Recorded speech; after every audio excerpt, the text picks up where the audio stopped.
Attention. Welcome to the Different Spectrums podcast. We dive into the wild world of mental health discussions. Get ready for profound talks, a sprinkle of humor and sarcasm, and a touch of colorful language. Just a quick heads up, our show reflects our individual opinions, which may not align with the standpoint of the podcast, our featured guests, or any related corporate entities. Our mission? To illuminate through laughter and satire because everyone needs a good chuckle. Chill out and don't stress over the small stuff. Legal troubles? No, thank you. Cancel culture? Please spare us. We'd rather keep this space lawsuit free. So buckle up, have a good time, and join us as we navigate the vibrant realm of mental health on the Different Spectrums podcast.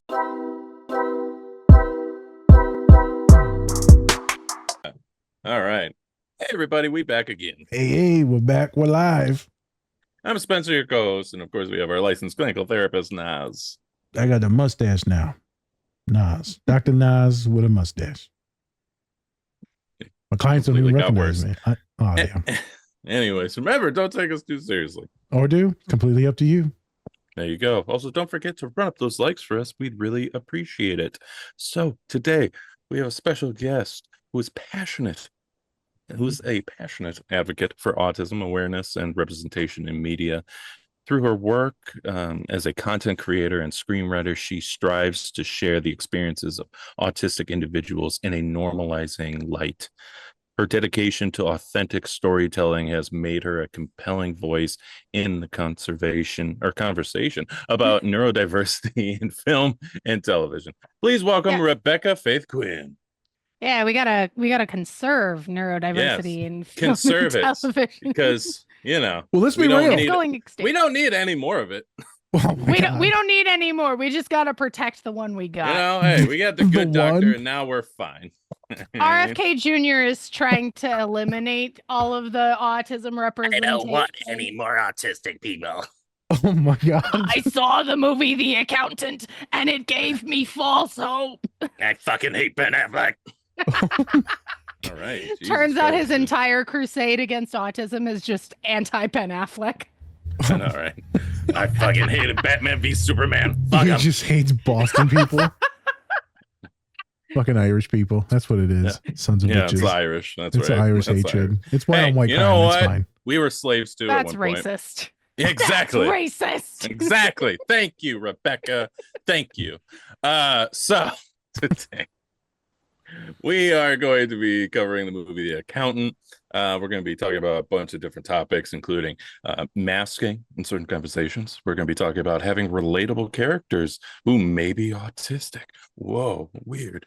We're also going to be talking about what does it mean to conform to society and what it looks like. We're also going to be talking about just our own safe spaces and what that means for us as people on the spectrum, and letting those certain people in can either be good or bad. I guess we'll see. And we're also going to be talking about vulnerability and a bunch of other great topics. Naz, anything before we get into the show? Some good scenes in here. Looked like, she can pick out some scenes. I give it to, she got a degree, the degrees don't mean nothing, Well, I don't have the degree yet. Oh, whatever. Just let me talk. No, don't talk over men. It's 2025. You can't talk over men. Damn. Oh my God. Separate but equal. Separate but equal. Shit. All right. RFK Jr. over here. Oh my God. Shut the fuck up. Such a out of how I'm not even gonna get into it, getting too distracted. Super excited to have the talk. There's one scene in there I feel like it's gonna hit a couple people right in the heartstrings. Only one. Yep. There's one scene in there where I'm just gonna be like, There it is. Yeah, I feel like a couple of you are gonna be hurting. So be prepared for that. Lovely scene though, but I feel like many of us have this certain word and verbiage in our brain that we are not like the others and not in a good way. But the rest of it is magnificent. That scene's magnificent too. We're gonna have some really good fun. We've already had a ton of fun already talking about the randomest shit in pre-production, specifically popcorn, whales, fucking orcas, with dolphins, sharks. What are we talking about? We talked about poo for a while. Talked about poop. I hopped onto this podcast Zoom and immediately we were talking about popcorn and poop. I hadn't even introduced myself yet. We didn't just even talked say about hi. popcorn and poop. No, I mean, they're like, oh, you eating popcorn? And then it just went right downhill from there or uphill. What does your depending on poop how you're look looking like at it, when right? you shit out the popcorn? Is it consistent Yep. or is These it full conversations. full cob? Jesus. Ow. Ow. Oh my God. What would be the butter in this situation? I'm done. You're literally Okay. talking about cornholing right now. But anyways. Woo! So really excited. Let's get into the show. Let's have some fun. Whoop whoop. Whoop whoop. Whoop whoop. There you go. You read the script, didn't you? You read the script. Yep. No, I ad-libbed that line. Oh, You did? wow, look at you. Look at you. That's called masking. improvisation right Oh, there. look at that. You Exactly. learned that in your and. college school? Actually, I did because before I started my MFA, I got my BFA in acting, which was the biggest waste of money ever. So I have to use it whenever I can. Well, look at you using your college words and letters. I see you. He just said whoop whoop. It's just like college degree, motherfucker. Yeah, I did this. I spent money on that. I believe that was my valedictorian quote. I got up there in front of the graduating class and I said, whoop whoop.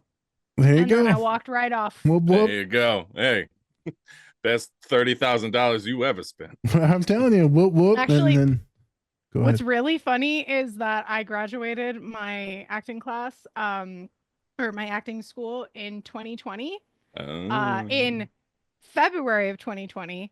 And like we all graduated and we're like, oh my God, we're all going to make it in the acting industry. The acting industry is booming right now. Cause like there was a lot of filming happening in late 2019, early 2020.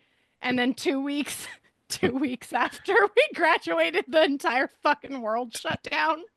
And we were just like all sitting there, just crying in our homes. Like, this is fine. I didn't just waste 4 years of my life and like $50,000 on something that is now worthless. You're like, we're vloggers now. No. No. Why? Literally how most of us started making our living. We just all started vlogging. I'm the only one who got successful at it, so the rest of you can suck it.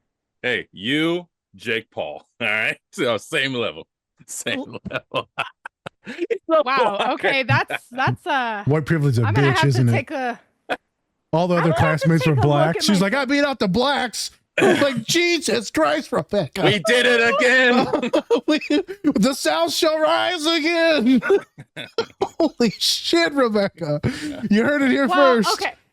In the defense of my other classmates though, some of them did immediately, once filming started up again, some of them did immediately book like guest star specials and everything, and they actually do have some really successful careers. I'm just sitting here with my shark wall talking about movies. That's it. Hey, that's all you can ask for. And popcorn and poop. So I feel like you've hit the pinnacle if you're talking to us. I mean, this is... You know what? This come a long way. I have come the longest of ways. You have. I'm trying to tell you. 2020... no, all jokes aside, like, you know, that shit was wild, man. You know, I got people that I was afraid that were going to die. And then Minnesota was losing people like crazy. That shit was wild, bro. Mm-hmm. That shit was wild. Insane. Yeah, it's wild. It feels like a million years ago, but it also feels like it was yesterday. Wild. Right? But yeah, let's, I'm sorry. I'm going to keep all this in the pod. So let's get into the show. Let's do it. Let's do it. Slap hands. Nice. That was fucking perfect. Bruh. Talk about the unluckiest shit. They're like, we gonna make it in pandemic. Literally how all of us were. We all were so convinced. Like, I got an agent like a month before the world shut down. And I was like, I got an agent. Like most of us didn't have agents at that time. Okay. I was the first in my class to get an agent. And then the world shuts down. And then like shit starts picking up again and it starts going again. My agency goes out of business. I'm about to be on the next Avengers. Yeah. Nope. On the next white woman in industry. The first ever white woman. I did it. The first. I've come so far. I've beat everyone. Not like that. Why? I didn't think like that. Why? Are we? Is it okay to say sex girl jokes now? Okay. Sensual. Szechuan chicken. I always have to say that after I say sexual. Oh my God, you're so hungry. Let's get into it for you. Let's do the show. I'm sorry. More food references. Oh my God. Food's good, man. Just want to dip my egg roll in some sauce. Oh, we don't need to hear what you do in the bedroom. There's no sauce. Never had a smaller egg roll in my life. Anyways. Are these mini egg rolls? I didn't know they made those. I didn't know. It's so cute. Beep boop. Satisfy you though. All right. Let's get to the show. I don't know. How do we go ahead? Yeah. All right. Anyway.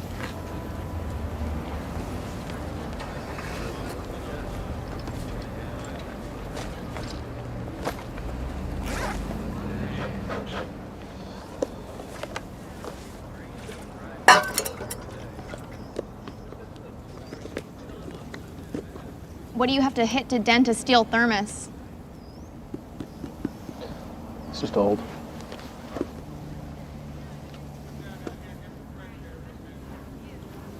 How did you, get into financial consulting? Department of Labor statistics indicate it's one of the fastest growing professions. Actuarial sciences are experiencing tremendous growth as well. Okay. I like the balance of it. You know, I like finding things that aren't obvious. Plus, my dad was an accountant. He actually, you know, he had the whole shtick. The, you know, the little amortization book and the green eye shade, and the, like, dorky pocket protector, and... I have a pocket protector. It's a nice one. I mean, his was dorky. Yours is nice. But he convinced me to go into the field because I wanted to study art at the Art Institute of Chicago, but art doesn't pay the mortgage. Art doesn't pay the mortgage, young lady. Dad's taste ran more to dogs playing poker. I like dogs playing poker. Because dogs would never bet on things, and so it's incongruous. I like incongruity.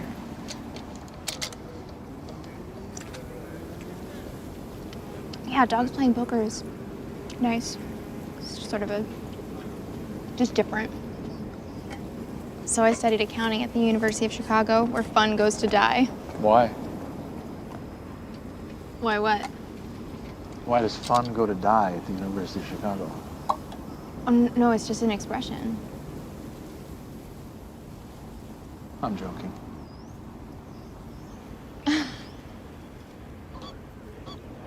Right.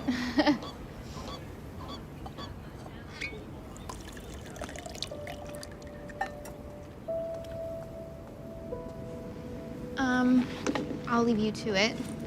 Okay. Let me know if you need anything while you're here.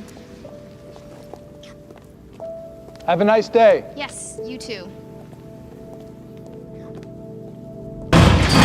Running isn't an option for me. I can't just walk out on my life. We have to go to the police. That's what normal tax-paying people do. Police can't protect you from someone who can afford to return $61 million. Return? What are you talking about, return? Money was being put back. Stay here.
doing here?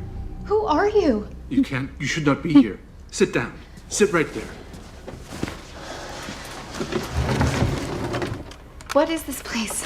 Pan America Airstream. 34 feet 7 inches long, 8 feet 5 inches wide. Dimensions which are perfectly adequate for one person. Preferable, even. This is where you live? No, I don't live here. This is a storage unit. It would be weird. That's what would be weird. I'd like to spend more time here. However, I'm afraid some of my clients might follow me. Why would your clients follow you? You're an accountant. How do you know what to do here? Why are you prepared for this? Plus, this is on wheels, which means I can hook it up and be gone in 12 minutes. Usually. Sarcasm? Is that sarcasm? No, that's not sarcasm. I don't use sarcasm. It's irritation. Everything in the world that is important to me is in this trailer. And right now, changing my routine for you is jeopardizing that.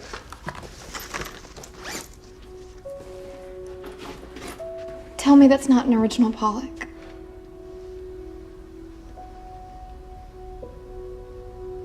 We should go. No.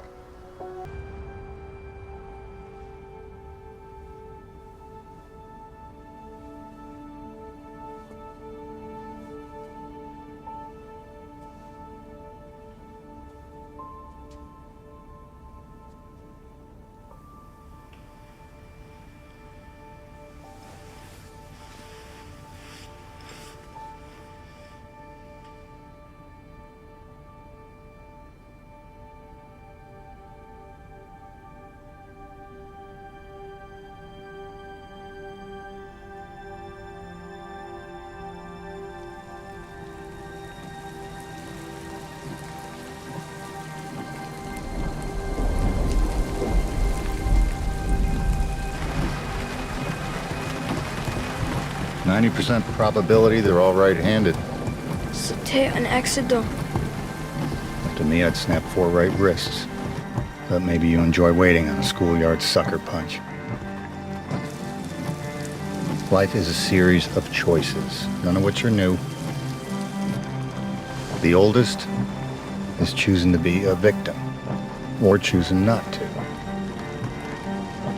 Second oldest, loyalty. Family first, good times or bad.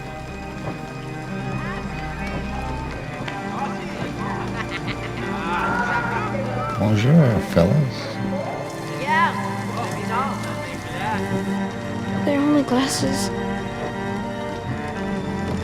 You think if you don't fight back, then maybe they'll like you. Stuff picking on you, calling you freak. Well, here's what it is.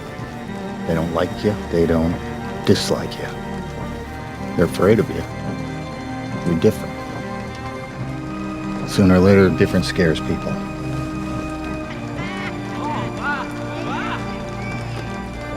Victim or not, make a decision.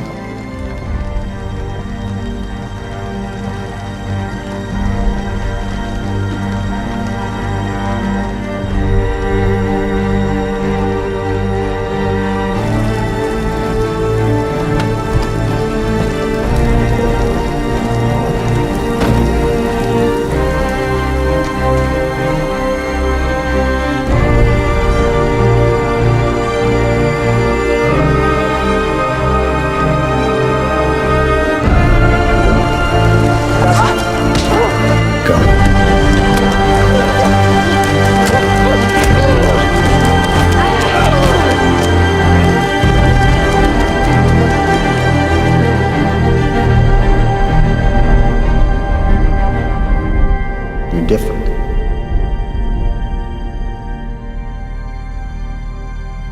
Sooner or later, different scares people.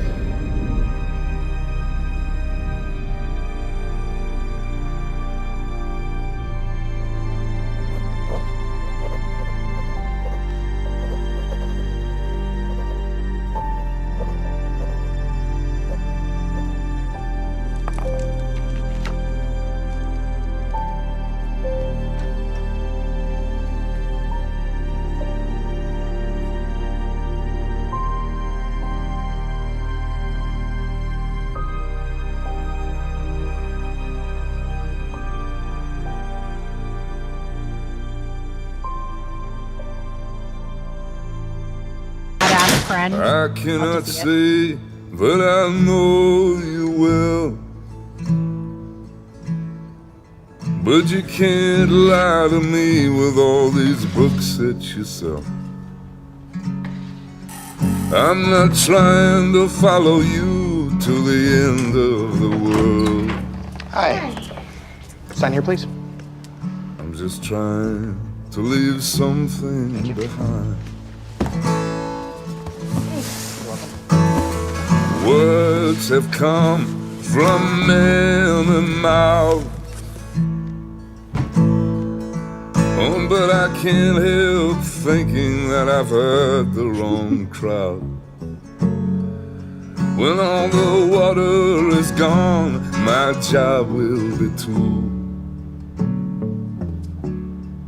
And I'm just trying to leave something behind.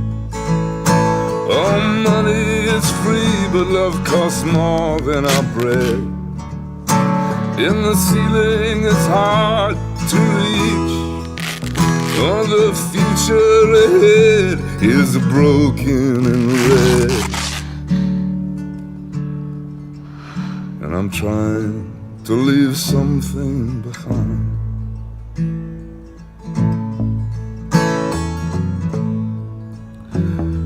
This whole world is a foreign land. We swallow the moon, but we don't know our own hand. We're running with the case, oh, but we ain't got the gold. And we're trying to leave something behind.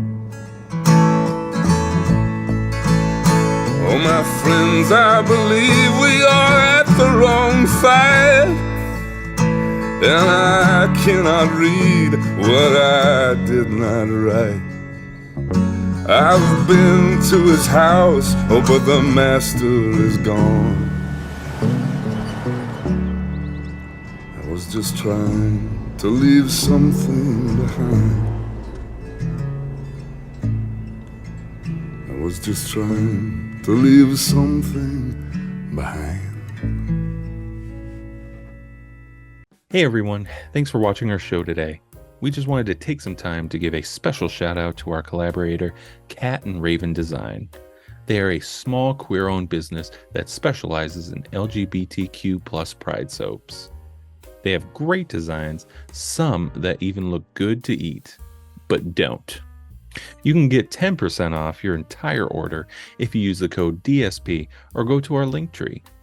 Help support this great small business and help give back to a great community. Yeah, we're back. Jeez, we're back and we're live. Just as live as Rebecca's fucking acting career. Oh, shit. Oh, shit. Damn. Oh, Damn. shit. I'm so sorry. I'm so sorry. She was the second extra. Hey, actually, just want to point out I was an extra in a show that starred John Bernthal, who is Braxton in The Accountant. What show? What show? Punisher? American Gigolo.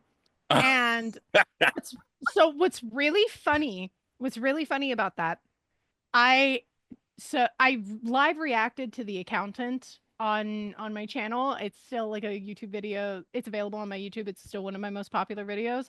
But the entire live stream, I was sitting there and I was making jokes about John Bernthal and how attractive I find him. And I was sitting there saying shit like, that man can throw me against a wall. I will call him daddy. I will do some very dirty things for him. Whatever he wants, he can say anything, I'll do it. And I was making things very inappropriate. And I 2 days later got scheduled on a shoot for a show that I had never seen. I'd never even heard of. And I was just sitting there working background, waiting for the star to come in because they had already called action. And he walks right past me. John Bernthal walks he's like a foot away from me. And I had just 2 days later said that if I saw him, I would jump his bones. And I was just like, do I do it? No. So we did want you a career. immediately just gush? Like, I did.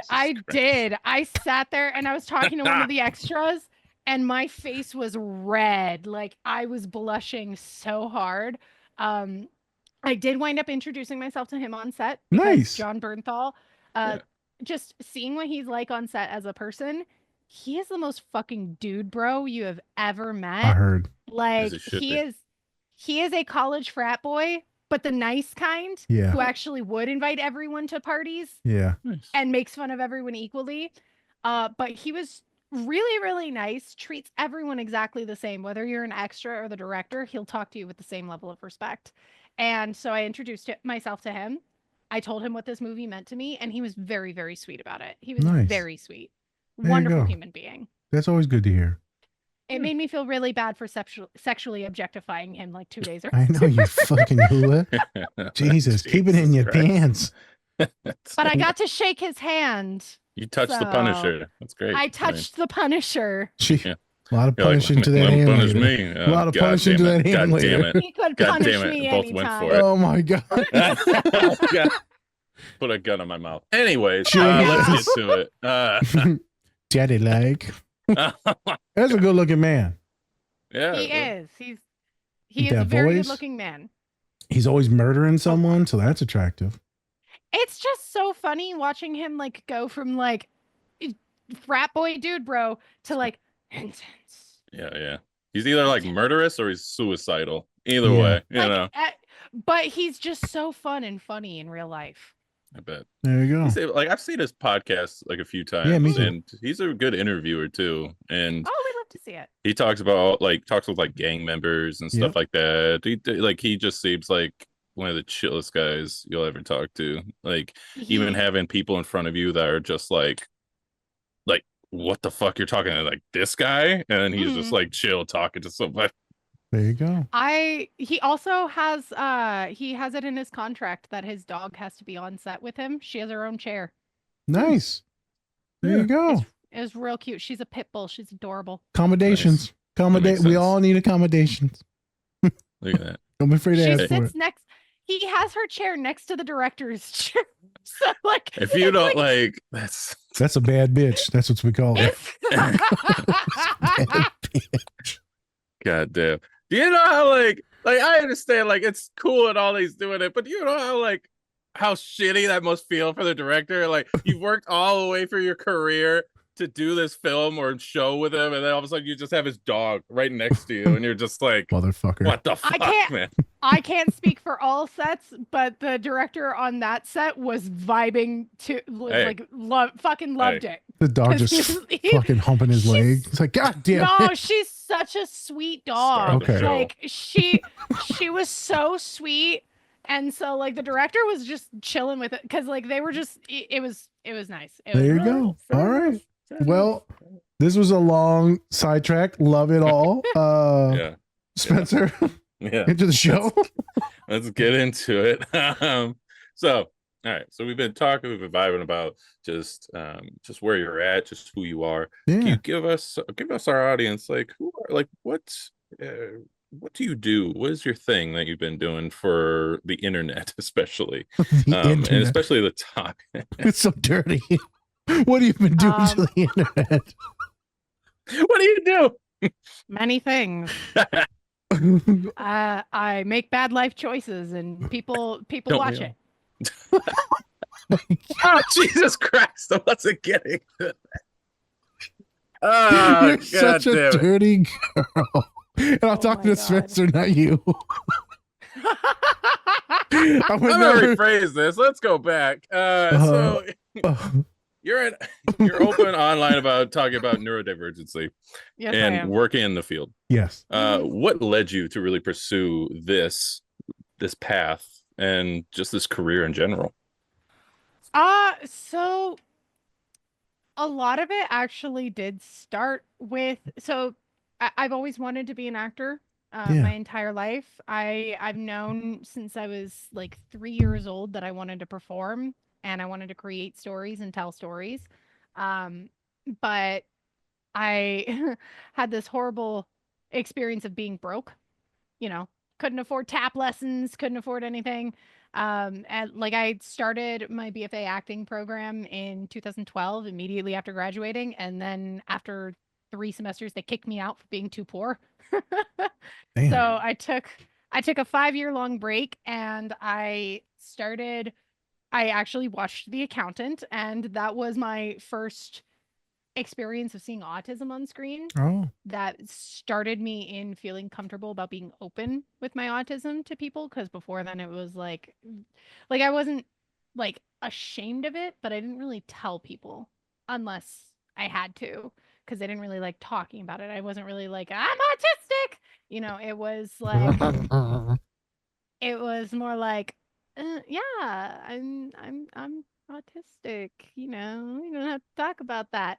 But The Accountant actually really did make me feel a lot more comfortable with it. And also during that time, I started watching a lot of like YouTube video essays on film and television, film structure, what things mean, and it really started getting my passion going for writing for film.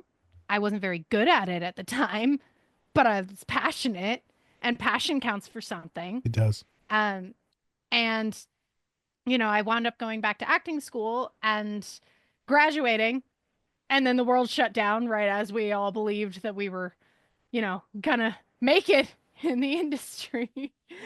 And we're just all sitting in our homes and everything, and I was like, you know what will be a really fun way to pass the time throughout this pandemic? I'm going to make a TikTok. And then I just suddenly started getting a lot of followers, and people started wanting to hear more about autism from me, because I just was like, I'm finally open enough to make fun of myself with it.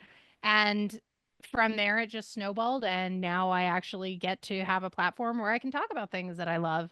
You know, I can go onto YouTube and make video essays of my own that hopefully people will watch. You know, I'm in school to get my MFA in screenwriting so that I can make movies for people to make video essays about. That's the goal. That's the real goal. Oscars? No. 5-part YouTube video essay? That's the dream. Okay. Hell yeah. Fuck yeah. So have you, I'm still fucking dying from the light choking I had earlier.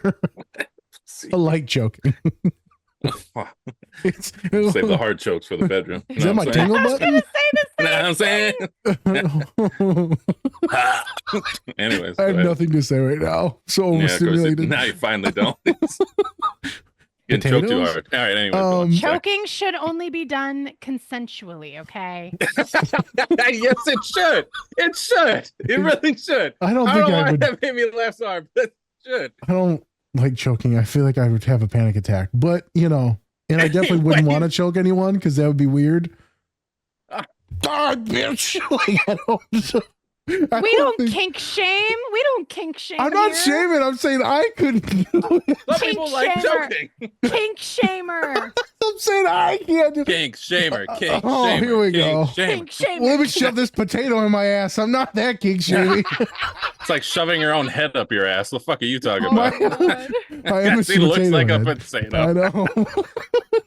Fuck me. The stuff. Wait a minute. I didn't mean it like Go! that. I've been telling you go. I just want to get back on track. Get on track then. So your Instagram. I Yes. saw you. I was watching you on Instagram. Oh God, seeing that goes right back. How long have you been on Instagram? The same time when you were on TikTok? I mean, like I had Instagram for years, barely used it. I did start going on Instagram a lot more and start creating content when I started doing TikTok. Okay. Which is actually how I got involved with an episode from Smile Squad.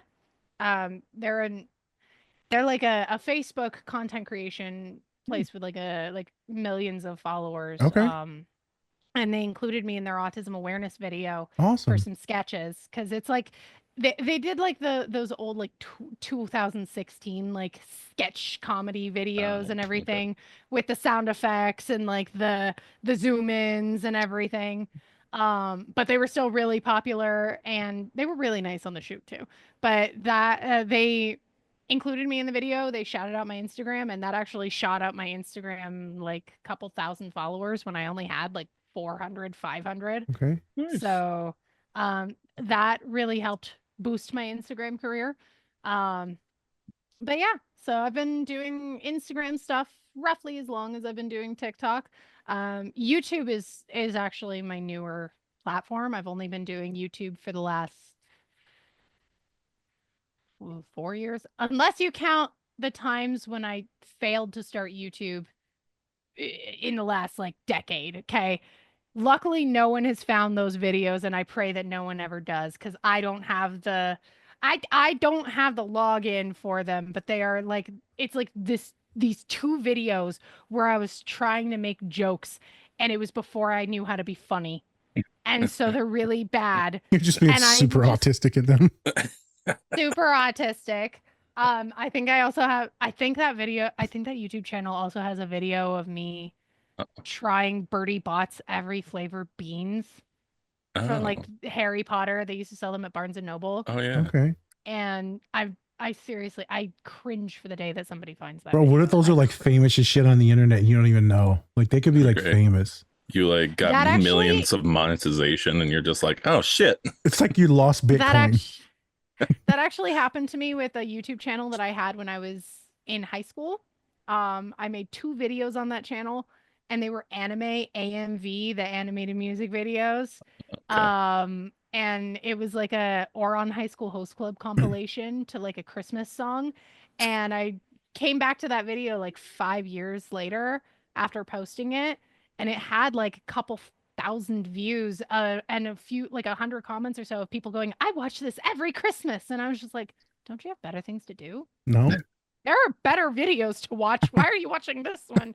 It wasn't even good, but it was popular. When did you get diagnosed autistic? Were you a young little lad or no? I was 15 years old.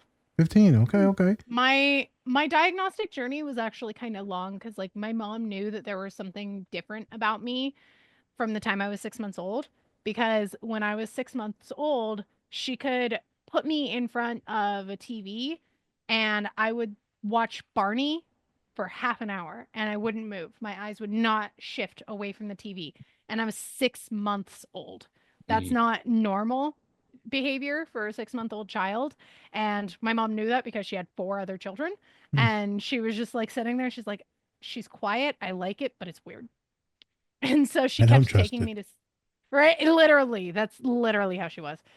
So she took me to specialist after specialist because she kept noticing that I was not hitting the developmental stages that my sisters hit, and that I was very behind. Like she actually tried to have me held back in school a couple of times because she thought that I just wasn't ready to move on. But my test scores were so high that teachers were like, no.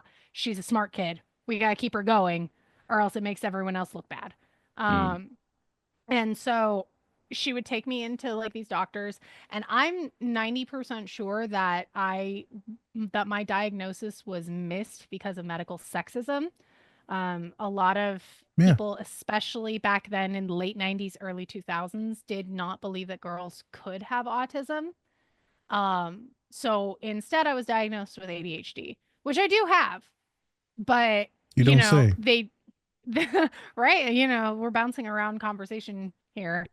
Who knew? But they refused to get me diagnosed with autism, and there was still something off the entire time. Like I would take ADHD meds, I would do all of the things that I was supposed to do, but I was still having these same issues. So when I got to high school, I talked to the guidance counselor after I got in trouble for skipping class. And props to this guidance counselor, because she straight up took one look at me, had one conversation with me, and she was like, have you been diagnosed with autism? And then they got my mom in with the special ed program, and we finally started my diagnostic journey, and I was diagnosed with autism about a year later. Nice. So how much do you like dinosaur chicken nuggets? Autistic. Like 1,000%. Like, listen, Dino Nuggies are superior. Like, my Superior? partner, Are they separate but equal? they're- Oh no. to other forms of chicken nuggets, She they are separates them better. by like what they are, like a By T-Rex. It's shape. gonna be different. By shape, because like when you go to McDonald's, you have the specific shape of nugget that you know here is we going to be the go. best. Like the boot shape of McDonald's chicken nuggets is always the best nugget. Are you but a it's weight not as supremacist? Well, talking about shapes. No, I'm a nugget supremacist. Okay, We're there's gonna a edit that difference. out. We're gonna edit that out. All nuggets are not equal. The nuggets. What are they? The nuggets will not replace us. The nuggets. The nuggets will not replace us. Jesus Christ. No, that's what boneless wings say about chicken nuggets. Okay. Yeah. Because chicken Facts. nuggets are superior to boneless wings. Boneless wings are just chicken nuggets in a sauce. Boneless wings are trash. Let's be honest. They are. They are Yeah. trash. They're It trash is all compared about- to you either have in bone or you got chicken nuggets. Don't give me it. I'd rather have either in bone or chicken nuggets rather than boneless. I love a good Right? bone. Because You know. boneless love- is trash. I love a good Boneless bone. is trash. I love I love a good bone. I don't see nuggets. I just want I don't the see bone. nugget shapes. I only see chicken. I remember there was. I only gotta say see this. chicken. There was this place we used to get drunk. Shout out to Lil Mike, Lil Black Mike. Oh, God damn. We used I to thought get. those are, by the way, I thought those were two separate people when he mentioned them. He'd be like, hey, Lil Mike, and then Black Mike. I was like, are they two separate people? He's like, nope. Nope. He's either Lil Mike or Black Mike. I don't know any other white Mikes, though, so I don't know why I call him Black Mike. It's just pure racism. Exactly. That's the problem. You're just like, what are Bro, his features? We would get so hammered at this one pub, but it would be like a chicken wing spot on the Tuesdays, and you would get wings by the pound. So you can get 2 pounds of bone in or 2 pounds of boneless. I get the 2 pounds of boneless. They had to roll my fat ass out of there, bro. And everyone's getting hammered around you, and I'm just fucking num. Just the wing, like that is how I am Bro. any place, especially if you find a place that has that really good honey barbecue sauce. Oh, okay. Because not all Nope. every restaurant seems to have their own recipe for Yep. honey barbecue sauce. And Motherfucker, you this gotta mustard. I'm not a mustard person. No, I know. I am a honey barbecue sauce person, but there's so many restaurants that just have like the weird stuff in their honey barbecue sauce that no longer makes it honey barbecue, but for some reason they still call it honey barbecue. You got a sweet tooth, And- don't you? A little bit, yeah. Yeah. Hey, shout out to the Sweet Tooth. Shout out Right to here. Sweet Tooth. I have candy. all the Shout time. out for the diabetes. Missing my 2 left toes. Oh my god. Well, Spencer, any other questions to get us back on track? No. Yeah. Here we go. No. All right. So you talked about it a little bit while you were growing up, especially having neurodiversity or just autism. What's one thing you wish that people knew about you growing up that would have helped you feel more seen or supported? Ooh, that's a tough one. I think that it would have just helped for people to, oh God, like just kind of see me beyond what I was putting forward to people, like beyond what I was putting up as like my masking and things like that. I think that if I had allowed people or had been allowed to, because my parents were very, very strict on masking. Like they really wanted me to mask my autism before they even knew that it was autism. Okay. But I think that had I been allowed to let that mask slip and been allowed to be an autistic person, I think that that would have really, one, helped me get the support that I needed earlier. I think that it would have been a lot more beneficial for me. I think I would have struggled less in school. But instead, the only place I was allowed to unmask was at the guest services kiosk at Disneyland so that we could get the disabled pass. Oh, shit. I'm not even Oh, joking. shit. That's not even a joke. My mom would literally, like, we'd go to Disneyland. Like, after I got my autism diagnosis, we'd go to Disneyland and we're going up to guest services and she'd stop me and she'd be like, okay, you're allowed to be you right now. And I'd be like, on it. fucked up. What would you do? Would you do like? Yeah, wait a minute. Yeah, what would you do? No, just shove your foot right in your unmask. mouth. Like, I don't know. No, I would Like, just, oh, I would yeah. literally just drop the mask. Like I would just like be like, okay, all right, cool. I don't have to look at people in the eye for like 5 seconds. Got I it. can stim and it's Okay. normal. Okay. I'm Okay. allowed to be overstimulated. Like Got I it. didn't have to sit there and put the energy up and pretending to be a normal human being. And I was just, it felt like a lizard shedding its skin. Not all Jewish people are lizards, but I am. As an Arab, I'm going to remove myself from this conversation. I'm going to remove myself. She's a lizard person, y'all. Who's got the space lasers? Is that Chinese folk or is that Jewish folk? No, it's Jews. There's It's the Jews. I'm I not didn't say allowed to I didn't have- say the word Jew. You did. It's us Jews. I'm not allowed to have my turn with the space laser anymore because I tried hitting Andrew Tate too many times. So. Let's not even talk about that piece of shit. I don't want to give him any tape, any. Also, I mean, having an autistic person with a laser is the worst thing. Who do you think invented? Wait, hold on. Here's the problem with that. Jews can't say, "Oh, no, autistic people can have the lasers," because that would exclude like most of the Jewish community. Okay. Hey, this is gonna come off fucked up, but like I gotta ask you. I have yet to meet a Jewish person that was not autistic. Me either. Okay, I just want to ask. Like, I don't know who else to ask this. I don't want to walk up. Hey, Jew! Like, no. So that's hey, Jewy, Jew. you good dreidel spinning motherfucker? I had to say it. I'm sorry. Oh my fucking not the god! dreidel. No, okay. So here's the thing. Like, you know, when diagnosing autism, you have to take cultural context into the diagnostic process. You know what I mean? It's so hard to do that with Jewish people because like a lot of the things that we identify as autism are very prevalent within the Jewish community, like not knowing when it's your turn to speak and constantly interrupting people and talking over people and constantly like the obsession with like logic and facts and things like that. All of those things are stuff that the Jewish community heavily encourages. Yeah. If you don't do those things in the Jewish community, you're the weird one and you're the one that everyone's like, maybe we should get them tested. But that's just the way we are. Like, so like every Jewish mother wants her Jewish son or wants her Jewish daughter to end up with some nice Jewish autistic boy. I just had to ask because, you know, I work with a lot of international kids and a lot of them are going to be Asian because Purdue is one of the biggest STEM schools like in the world. It's up there. It's just right below MIT. And so I get a lot of students that are Asian, South Asian, and then I get a lot of clients that are going to be Jewish. And I meet a lot of other Asian folks, right? I've done a lot of other therapy with them and that they're not autistic, right? ADHD, anxiety. But a lot of their culture is very much like very autistic. It's very, very... And in some ways, it's also very dehumanizing too. And they strip away a lot of like the good stuff about life. And it's just math. It's like, holy shit. Super high rates of like suicidality with a lot of my clients because again, your humanity's taken because you have to be like these couple degrees.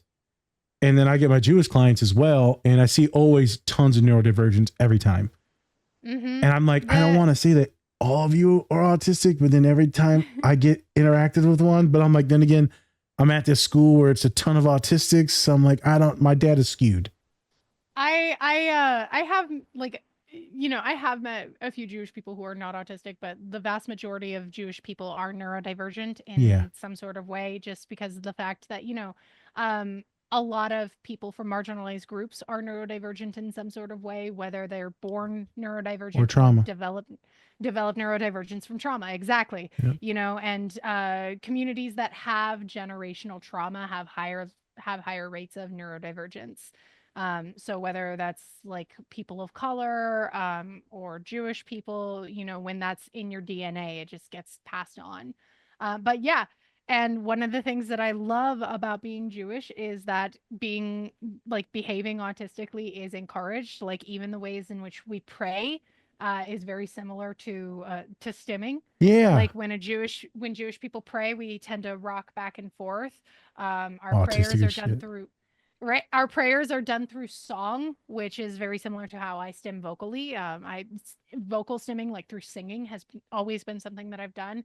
It always irritates people that I'll sing at the wrong times, but like I have to in order to like calm myself Yep. a lot of the time. And so like Jewish praying, it's stimming again, just in a different language. And just the fact that you're just so heavily encouraged to study and study like for a Jewish person, a life dedicated to studying is a life worth living. And it doesn't matter what you're studying. It doesn't even have to be studying Torah or studying Talmud. It's just we value so heavily learning and learning more. Okay. So yeah. I was gonna say, man, them Catholics too, man. That's Catholicism is autistic Listen, as shit, boy. Catholics are the most Jewish of the Christian religions. All right, like my There's my so many Catholics, right? The new Pope is like, Hey, Chicago, baby. Here we go. Chicago, Obama. Chicago. You So start my- throwing up gang signs. You're like, what the fuck is this? The Pope? Oh no, He My knows partner, black people. Oh, jeez. Oh, they're becoming the Catholic. first to do Shit. so. But my partner, he grew up Catholic, and we Okay. live with his mother, and his mother is Catholic, and so she and I have these conversations all the time. Yeah, And I'm always joking with her that that her religion is the most Jewish of all Christianity. yeah. Not wrong. It's very stimmy, very autistic coded. A lot of my clients are deeply religious, and right, and a lot of other therapists will like shoot away, won't talk about it. Right, they don't even touch it. I mean, you know, my autistic ass, bunch of religions I grew up with, depending on caretakers. The schools that allowed me to intern there were all Catholic schools. I worked at the Catholic school, right, and it's just you just end up learning.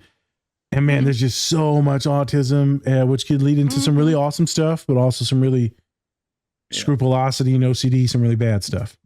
There's this this stigma, or I don't want to say stigma, but it's like a stereotyping belief amongst a lot of people that autistic people tend to ring more towards atheism, which is just not actually backed by data. I mean, autistic people are no more or no less religious than any other population. Yeah, I got a wide diaspora. Yeah.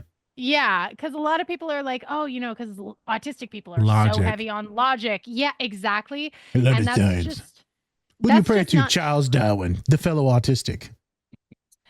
like my so a lot of people don't know this, but even though I'm ethnically Jewish, I was not raised Jewish. I was raised Christian. Okay. And when I did convert later on to Judaism, when you convert to Judaism, you have what's called a Beit Din, which is a meeting of rabbis and cantors to basically tell you whether or not you're ready to be Jewish. And in my Beit Din, You're not ready, kid. What? No, they really will tell. They will tell you that they will tell you. They'll tell you you're not ready and that you need to go back and study some more Okay. before you're ready to be Jewish, because it's a big commitment. You know, in Judaism, we believe that no one should want to be Jewish. You're Jewish because you are, or you have to be Jewish because it's who you are. And my rabbi actually asked me how my autism would affect my Judaism. And I was just like, my autism is my Judaism. Like, that is like, and you know, part of my autism is always finding out why. Well, always asking the question of why, which is a very, very Jewish thing. We always ask the question of why. Why is everything? And Interesting. And that is part of the religion, and that is also part of being autistic. So it's like I always have issues with people who say like autistic people, they're always like anti-religious or No, that's not atheist true. or agnostic. Not true. Like, no. No. I got a fucking swath of humans I could show you right now just eating Legos, praying to God. I want more Legos. Please. Just lining up their chicken nuggets as they pray. Oh. I'm gonna Pray eat to the you chicken first. nugget god. Please Moses help is me, good. Tyrannosaurus Rex Nugget. Thank you. I'm just picturing them acting out Noah's Ark, just chicken nuggets. With, And they're all with a the little same. different. They're all in pairs. There's no humans. I thought there was humans on Noah's Ark. No, they killed. They let them all die. All animals. Yeah, that's why the Fucked flood All up, man. happened. animals. To wipe the slate clean. God, he was like, you know what? We're redoing this. We're all done. right? Mulligan. Except for This was a Moses mistake. and his son and Yeah. those people. Noah. Yeah. Noah and his son. Moses, Noah, they're all the same. Anyways, Yeah. Very different. Moses and Noah are very different. Well, it's, they're white people. Y'all look the same. It's fine. Jewish people, we're white with a lowercase w. Is that because you're less than? I mean, if you look at the numbers. So, oh my God, we got to get out of the Jew stuff. Anyways, let's get back to the podcast. Okay. All right. Here we go. All right. I love this. All right. So besides the accountant, which we're going to be talking about a little bit shortly. Yeah. Is there any other piece of media that really got it, quote unquote, right? Yeah. When portraying neurodivergence? Autism specifically. Good Doctor. Well, yeah, it depends on whether you're like talking about characters that are canonically neurodivergent or like even hyper specifically canonically autistic. Because when it comes to autism, I don't think that there is a lot of purposeful autism representation that has gotten it right. Mostly because I think that it's an issue of being about us without us, and that's a big problem in the industry. However, there are some shows that have like a lot of accidental autism representation through autism coding that I think have really outdone it in ways that Atypical or The Good Doctor never could. Like one of my favorite autism coded experiences, but is actually still canonly neurodivergent experiences, is the show Crazy Ex-Girlfriend. Yeah. With the character Rebecca Bunch, who's clearly named after me because we are exactly alike. And she's also Jewish. Just saying, she's a Jewish musical theater nerd. You are me. Literally, like we're the same person. But that's a really funny show about a girl who has a mental breakdown and moves all the way from New York City to West Covina, California, to try and date and thus stalk a guy that she dated in high school for 2 weeks. It's a lot of fun, and throughout the entire show they actually wind up going through her mental health issues and diagnosing her with borderline personality disorder, which I do think that the character does have borderline, don't get me wrong. Like, she absolutely meets the criteria for borderline. They go through it very extensively in a very humanizing way. I really love the way that the show handles it, because they really try and break down the stigma of borderline, which is a very stigmatized personality disorder. And they really try and humanize people with borderline and show how borderline comes to be and how somebody with borderline can heal. Yep. But the thing is borderline personality disorder does not fully encapsulate everything that makes Rebecca Bunch who she is, because outside of all of that, she still behaves so autistically. Like, so autistically. Okay. Even down to the chicken nuggies. Like, she orders chicken nuggies at a fancy restaurant. Like, we're gonna need a sponsor from Dyson after this. Yeah. Tyson. But that's one of my favorite shows. And I think that a lot of people. Did you say Dyson or Tyson? I said Tyson. Oh, it sounded like you said Dyson the vacuum. I heard Dyson, you motherfucker. I said Tyson. I did. I lied. I lied, motherfucker. Anyways, I think that a lot of late realized autistics will also find the song Diagnosis very healing and therapeutic, because like I said, it is a musical comedy. And when she starts her diagnostic journey for borderline personality disorder, her therapist says that they think that she was misdiagnosed, and so she sings a song about how she feels like she's finally being seen because there's a reason why she is the way she is. And it talks about how her life feels so much brighter now that she knows where she fits in the world. There you go. Cool. All right. I know my clients have loved it for the borderline stuff. It's hard for me to get into musicals because my brain can't compute the words and songs. I love going to them. I'll be in there crying like a motherfucker, but I don't know what the hell you're saying. I saw Wicked in where the hell did we see it? England. We saw it in London. We saw it in London. Yeah. I don't know what the fuck was going on, but I know I was crying. My brother's having fun and shit. He ain't ever not fell asleep in anything his entire life. He was autistic ass up the whole time. It was like an autism, like fucking. We were both in there just stimming out. Even the movie was pretty. The movie was great. Oh, the movie was fantastic. I gotta watch it. I'm gonna watch it. Yeah. We're gonna do a pod on it. We're gonna get to it. It's great. It's great, and like, yeah, it'll definitely make you cry. Even I was like starting to tear up at some of the songs. I was like, God damn it. Oh yeah, okay. The way that film has improved upon its source material through some of the most simple choices. The most simple of choices that improves upon the source material being the casting of Cynthia Erivo as Elphaba, casting a Black woman as the role of Elphaba. Yeah. Basically, like, smacks the point in people's faces of like, yes, this is about racism. She's literally a person of color. How did that not click before? And they all think she's a fucking weirdo and ignore her. Correct. Until she uses her powers, and then all of a sudden now people are like, oh shit. And then if she doesn't use her powers in the exact way that they want her to, she's a villain, she's aggressive, she's evil. It was always about racism. Like, how did just the fact that people didn't get that? There you go. I saw it for like the first, like I never saw the play and things like that. But even in like the first scene of the movie when they're talking about how the witch is dead and shit, and you see the caricatures of the witch and how she's looked at as like this evil person that's not human or not a person at all. Yeah. You're just like, holy shit, this racism. Like, what the fuck? I've seen the play about 3 times in my life. And I also love talking about the evolution of casting from the play to the film.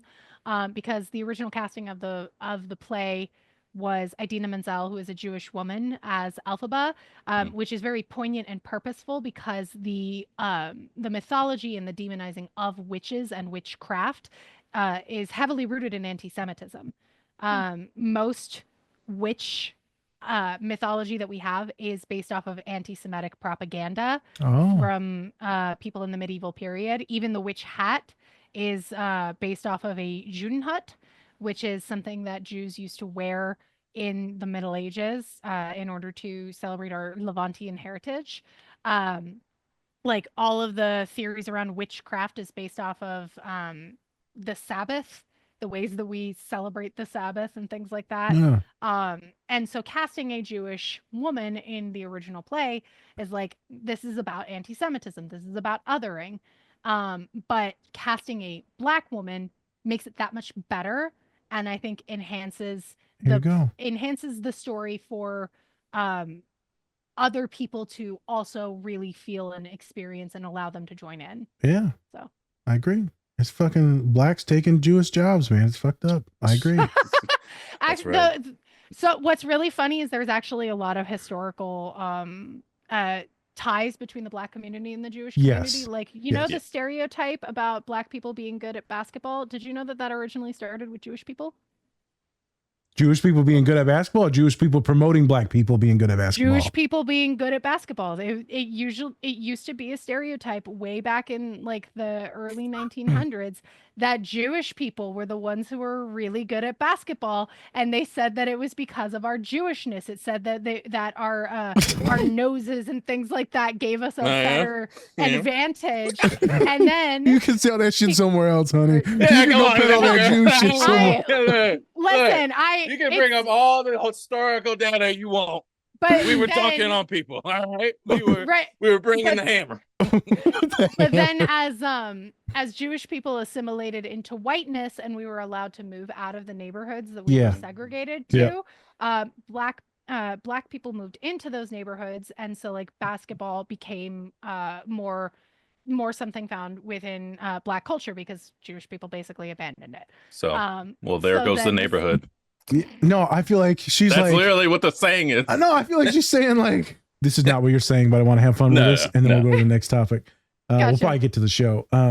Yeah. But bro, she's like, you Black people got us to thank for basketball. Thank your white masses. It was those goddamn Canadians, all right? I don't want to hear this historical bullshit. You know what? Did you just blindside all Black people? Blame Canada. Blame Canada. Goddamn Like maple that South syrup. Park, Fucking that South Trudeau. Park song, Blame Canada, Blame Canada. Fucking Trudeau. Son of a bitch. Trudeau. This is Another guy in fantastic. blackface. Anyways, oh my god. Oh, he was. no. He was. He was. I Yeah. know he was. He was. People forget about that. He's one of the good ones, though. That's a joke. That's a joke. Yeah. Once he took that makeup off, he was a good one. Yep. Anyways, He's like, oh, it's acceptable. yes. Yeah, let's get into the show. Let's This has get been into the fantastic. Yeah, let's get into the show because we got Yeah. some really good content that we want you to kind of like talk on. Yeah. Thank you. I'm excited. Let's do it. So the first scene that we have is with it's with Christian, and he's talking with Dana, and they're talking about accounting because Christian's an accountant. Believe it or not, the movie rings true. And so they're talking about essentially, like, they're just talking about Dana's talking about her dad and how he was an accountant, and Christian wishes that he was like a normal, quote unquote, normal accountant, just like her father. And also, while she's doing this and while she's talking, he's also not really showing a lot of expressions. And she even brings up a certain expression that was used, and he doesn't understand it. He's like, "What?" At first, and then he's like, "Oh, ha, ha, ha, just kidding." So he's really masking his autism, and because that's how he was, quote unquote, trained to do by his father, to kind of normalize himself. And so when we talk about this movie in particular regarding a portrayal of autism, what were your first thoughts when you watched this movie? My first thoughts were when I watched this movie, I literally watched it the day it premiered, or like the day after it premiered, because I was working at a movie theater, and I went to see it myself because my boyfriend at the time didn't want to go with me. And I just sat there and I watched that scene and I was like, this is my entire life. This is why I can't talk to normal people. This is me. This is exactly what I am like. And I just sat there, and that scene weirdly made me cry for some reason the first time I saw it, because it was the first time I actually related to something on screen that like explicitly said this person has autism. And I was like, wow, they get it. They get it. That's me. That's my struggle. That's how I interact with people. And it's hard, but it feels so good to be validated. Facts. Bruh, are there anything funny in that first scene that you enjoyed? Because there was some comical, like very subtle autism things in it where I was like, this is fucking hilarious. Yeah, just again, the constant putting your foot in your mouth as an autistic person. But I also found it funny that even though Dana, Anna Kendrick's character, is not autistic, she puts her foot in her mouth just as much as he does. Like saying that her dad was like a dorky accountant with a dorky pocket protector, and he's like, I have a pocket protector. And like she's just like, oh no, yours is the nice one. And that to me is like so emblematic of why he likes her, like why he develops feelings for her, because even though she's not autistic, she's just as socially awkward as he is. Yeah. Facts. I like where he spins his thermos like lid. He like chick, chick, chick, chick, chick, chick, chick. It's a nice little stem. I do that so often with like little sound stems, and my best friend has I think it's like called misophonia, like where sounds actually physically hurt her ears. Yeah. So my best friend, it's so hard for her to be around me because I'll do things like that, and she'll be like, if you don't stop, I'm gonna fucking murder you. And I'm just like, right. Maybe I don't want to die today. But then if I really want to piss her off, I just do it again. Bitch. Oh my God. Also, Spence, when he wants to eat his Sammy, and like this is a normal thing, right? It's not an autistic thing, but it is. And so she starts to get closer, and he doesn't want to talk, and she's talking, he doesn't want to talk, and he just wants to eat his fucking sandwich. And like he gets it out of the Tupperware, and he's like, fuck, she's sitting next to me. And he just like, fuck it. He just completely gives up on eating. Like that's a normal thing, but also with him, it throws off his routine so bad. He's like, you gotta be fucking like, fuck it. And I can see so many of my clients and me being autistic. Like, I don't even fucking want to eat it now. Fuck you. Fuck everything. The whole day's ruined. Everything's fucked. This is a horrible day. I'm going to tell my therapist all about this. I'm going to smack like 4 kids on my way home. Like, fuck this. I've been you there. children. So many days. Like, if you have one rough moment in the morning, I'm just like, whole day's fucked. Yep.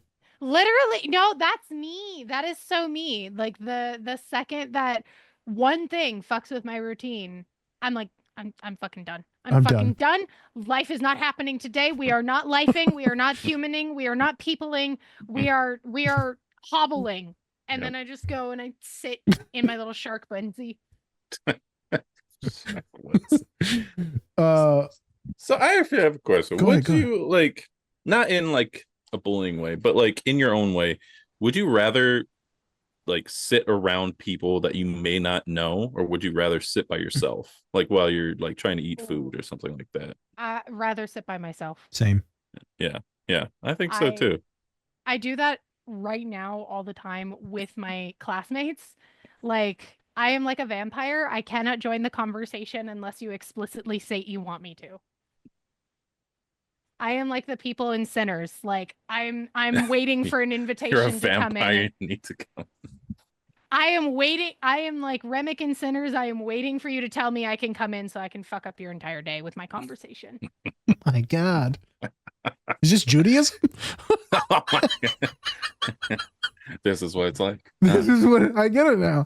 Invite only. I understand. Invite only. Oh my God. The chosen ones. Oh, we got to get away from this. yes. God damn. I'm sorry. But wait a minute. Why did you want to look? Because I know there's a specific reason why you wanted to get at this scene. So what was going on with this scene that like we got to show this? Yes. So this scene is a really good example of show don't tell, and like this whole series of scenes that I said that I wanted to talk about today is a really good example of like showing not telling through film language and through symbolism. The conversation that they have about art is very very thematic of what art represents to Christian throughout the film has a fine art collection, and he kind of identifies himself through the things that he collects, but specifically through art and especially through Jackson Pollock as a painter. And the fact that they sit here and have that conversation, it's a really it's basically telling you, it's showing you, but not like explicitly telling you who Christian is and what represents him, what is inside him, and what he wants from people, which is connection. That's what art and the conversation around art school are about. They're about connection and connecting to each other. You also made this comment about she makes a joke about where the school where fun goes to die. She went to the school and fun goes to die. Oh, and then why because you mentioned that in the pre-production. What was that? Why was that interesting to you? Just the fact that he doesn't get the expression. Like she says, where fun goes to die. And he's like, but why does fun go to die? And she's like, oh, it's just an expression. And he's like, I'm joking. Like, I've done that so many times as an autistic person. I still do that to this day, even though like I'm very openly autistic, because sometimes it's just like, you don't want to be the person who doesn't get it. And so like that moment there is just quintessential masking to me. Like I've had so many of my friends and partners, like I'll sit there and I'll be like, maybe I'm not autistic. Maybe I just gaslit myself into thinking that I'm autistic. And then they're like, no, I've seen the way you interact with people and the way you like literally pretend to get things when you don't.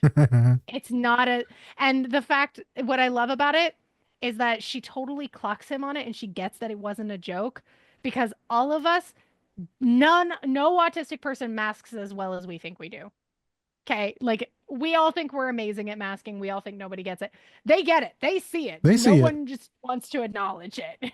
And it's that just was a really well done scene with that. There you go. Love it, love it. I'm good with the scene, Spence. I hit my 2 topics about the food and then the little stims that he was doing. Cool. All right, we'll move on to the next one. So now after Dana was in danger for uncovering this, pretty much they're smuggling money in this company, and so to protect Dana, Christian takes her to his trailer, which, as you mentioned before, has all these different valuables that he gets, essentially what he gets paid for his jobs that he does, for being the accountant.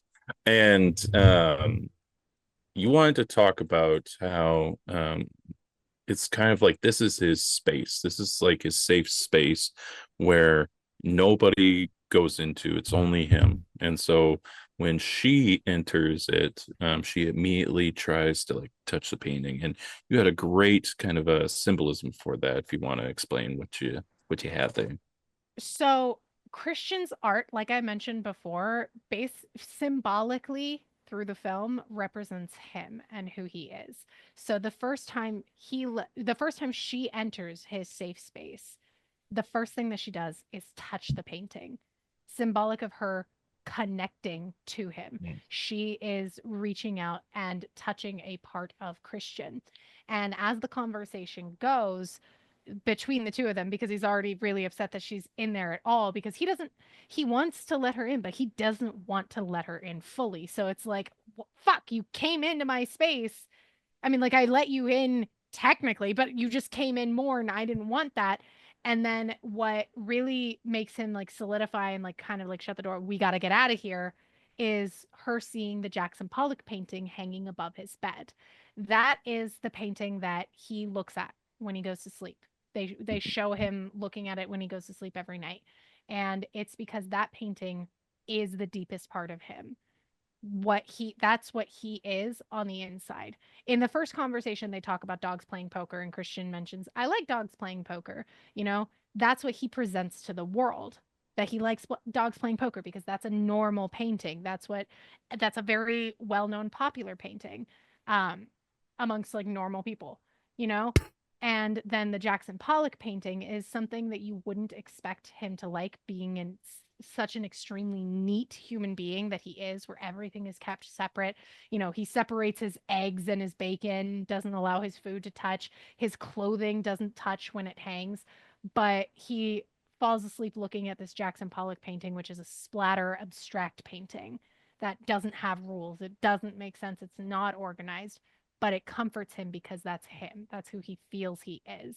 And her seeing the Jackson Pollock painting hanging up and asking, like, is that a Jackson Pollock? He immediately shuts down and is like, no, we should go. Like, he doesn't even answer, because she got a peek at who he is. And that scared him. I feel like a lot of humans try to do the best to organize things, right? But in our minds, fellow neurodivergents, whether you're more stoic, reserved, more cold, resting bitch face, whatever you want to call it, whether you're more organized, proper, professional, a lot of us are constantly thinking all the time, thinking. And so sometimes it's also a lot of emotions. A lot of folks do have a lot of different chaos. So the Jackson Pollock painting makes sense. Chaos on the inside, but what you project or code switch into or mask is this other thing that looks more pristine. So that painting represents a lot of us, our innards. Definitely agree with it. You see in the scene, Spence, you see like the neatness, the tidiness in the house. Everything's organized, specific areas, places, right? I mean, what was the reason for the comic books? Does he just like comic books? He shoves it in his to-go bag. Okay, I wasn't sure. That's one that irritates me though, like, because the comic books that he grabs are like first edition. Yeah. That was like first edition Superman. Item. Yeah. And he just like haphazard, like, yes, they're wrapped in like plastic and everything, but he like haphazardly puts them in the bag, and I'm like, that's gonna ruin it. That's gonna depreciate in its market I don't value. feel like it was accurate. Yeah, but I wondered if that was his safety thing. Like a lot of autistic folks, I think it was. Yeah, like you'll see people take certain things or objects. I've given clients toys from my office. I'm like, hey man, you always freaking the fuck out, but you seem to chill in there. And they're like, can I have this snail? I'm like, yes, yeah, but let me buy more so that way my other clients can have this, like play with the same snail, and then I'll give things away, right? Because I know it regulates them. I think that's what that comic book was for him. I think it was too. I think it was like it was a safety thing, specifically because like other people say that upon first viewings that they thought it was like, oh, he might go sell those to make money and like to like afford things, and I'm like, he doesn't need that. He doesn't need to sell things. He doesn't need to make money. He had a He's stack of packing money. up. Exactly. He had like gold bars. He had different credit cards under his All of different it. aliases. Like he doesn't need that shit. He's got the money. I think that was a safety thing. It Yeah. was a safety. It was like it was a comfort Comfort. because There you he go. doesn't have because the other thing that he grabs in that scene is actually this like little porcelain doll Didn't see that. that you see from another film or from another part of the film in a flashback. Yeah. He had those as a child and he destroyed several of them in a meltdown because Yeah. his mom was leaving, Yeah. which, we as autistic people do have destructive tendencies and Mhm. meltdown. I've destroyed so many of my most priceless items, like things I Damn. can't replace. I actually had several awards that I won as an actor in like in high school and things like that in competitions that I completely ripped up and destroyed when I was having a meltdown. Tweaking. They don't and because you just want to see something break the way that you feel broken inside. That's just kind of how I see it for myself, at least. That's how I see my destructive tendencies because it's not something that is like planned. It's just something that is like I need to see something shatter. I need to see something break the way I'm breaking. Never heard that. That's And good. that's just the way I like to think of No, it. that's fine. It works. That's a good visual for other students or clients because I only work with students now. Yeah. Okay. And the fact that he has the porcelain doll from his childhood, the last one that he didn't break, it's kind of like another safety thing because that's one, clearly something that he had that belonged to either his mother or his father. And it's like kind of like carrying around his family with him. Facts. There you go. There you go. A lot of folks will have little trinkets, bracelets, rings, necklaces. You'll see maybe it's like the smell of something or like their favorite clothing, right? So a lot of us all of us got their favorite hoodie. Not all of us, but a good majority of us got our favorite fucking hoodie.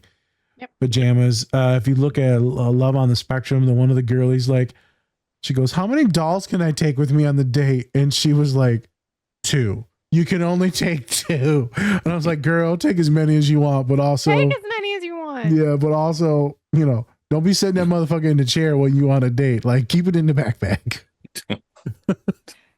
I have an emergency shark onesie that I put on when I'm having a bad day. It's a hammerhead onesie. My partner will literally, like, if I'm having a really bad day, he goes and he finds the shark onesie for me and he's just like, he'll bring it to me and be like, here you go. Your suit of armor, ma'am. That's basically how. Are you ready for battle? Yeah. So, question to all the folks watching. This is gonna be a longer pod, but if you're still with us, comment. What is your favorite like safety thing to take with you when you're going out, an excursion, to the gas station, when you're tweaking? What's your regulating thing that you take with you, or that someone has given to you? What is that? If his was his comic book, little doll, what is yours? Go to the next scene. All right. So, the next scene is with it's a flashback to Christian's dad and his mentoring words to him and his brother. And if you don't know, so Christian's mom wanted to put him into a treatment center for his autism, essentially. And his dad did not want that to happen. And so after another outburst, his mom decided to leave instead because she just couldn't handle it anymore. And so left his dad to raise both him and his brother on his own. And he's a military guy. And so he pretty much raised them the only way that he knew how was through discipline and through teaching them karate and just how to fight, right? And then also just how to mask and to really acclimate himself to when he gets like overstimulated or when he gets triggered by certain things. And there's one scene in the movie that I distinctly remember when Christian gets upset, he plays loud music And then he also has like flashing lights and things like that also going on to try and just acclimate himself to whatever he's feeling, to then try to like avoid or try to get over. But in this scene, Christian was getting bullied, and so his dad was just like, you know, son, you're gonna have to face them at some point. You think like they're gonna like you because you're not fighting? Well, they're not gonna like you at all, anyways. So you now have to like take things into your own hands, and so what he does is he tells him to go fight the kids that were bullying him, and he also talked about how different scares people, and then that kind of rings true through his head throughout the scene, because then he sees he wants to make sure that Dana is safe, or he wants to also make sure that like Dana also doesn't see like what he sees in himself, also, because he, you know, he's an accountant, but he's also a trained military guy who can kill people at a whim. And we talked about in the trailer about her, like he didn't want her in that space. He also probably did not want her to see all the guns and weapons he had Yeah, in probably there not. too. So, you know, to make sure, like, you know, so she doesn't think that he is dangerous to her, and like he'll just go off the handle at any point. Good point. So what made you want to do this scene? And yeah, let's go from there. So I think that the dad in this film in general is one of the most interesting and nuanced characters that I've seen in any sort of autism media. Yes, he is abusive. The things that he does are abusive. But this, in my opinion, is a better example of how a lot of parents kind of are. Like, I don't think a lot of autism parents are abusive, don't get me wrong, but I don't think that they realize that a lot of the times when they're doing things that they think are for the best interest of their child, they wind up reinforcing some negative beliefs and negative self-talk. So he thinks that it's very clear throughout the entire film, throughout all flashbacks that involve the father, he loves his children. He loves them dearly. Like, he gives up his marriage. Like, he lets his wife leave because he loves his children more. Awesome. He loves Christian. He does, but he is ableist. He doesn't know how to handle autism, and he thinks that in accommodating said autism, he thinks that that will not set Christian up for success in the world because he's seen how tough the world is. He does the wrong thing. You should accommodate your child's autism. But in him telling Christian, you know, there is some truth to the argument. Like, you know, no matter, I literally just had a video that I talked about this, no matter how much you open up to people and try and get them to see you and understand you, some people still aren't going to like you. Yep. You are not entitled to other people liking you or wanting to be friends with you. That part is true. But where he goes wrong with it and reinforces that negative self-talk for Christian later on in his life is saying, you're different. Sooner or later, different scares people. And what he's doing there is passing on his fear that Christian will never be able to find connection outside of his brother, which is why he specifically harps on family first, because he thinks that Braxton is the only person who can take care of Christian when he's gone. But he's passing on that fear to Christian and separating Christian from the opportunity to connect with other people. And we see how that has translated to his relationship and his connection with Dana. He is afraid to fully let Dana in and fully let Dana see him because he doesn't want her to be afraid of him. And he rejects her before she has the chance to reject him. Yeah. Still saves her life, though, by, you know, killing the bad guys. But yeah. I mean, we always see that especially with bad guys. Like, you go back to like Dexter and things like that, although he's like a serial killer and things like that. But he's trying to write a moral code for himself, or at least for his father to write that for him, to say, although I know you have these things going on inside of your mind, we're going to try to channel that in a way that is going to be beneficial for people outside of yourself, you know? I think that the dad in this film is basically Harry Morgan. Yeah. Like they're basically the same they even look similar, okay? They do. Yeah. They're law enforcement and military, like they're the same person.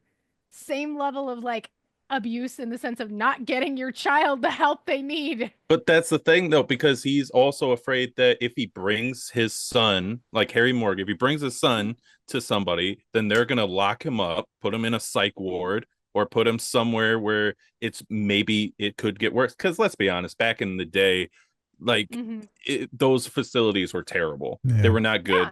All they did was drug people up, and then they just made them. It didn't make them better. And then we saw it with his brother too in Dexter. We saw how it went for his brother. Yeah. It didn't work out. He became even worse. So he did. That is one of because I've actually been rewatching Dexter over the last month.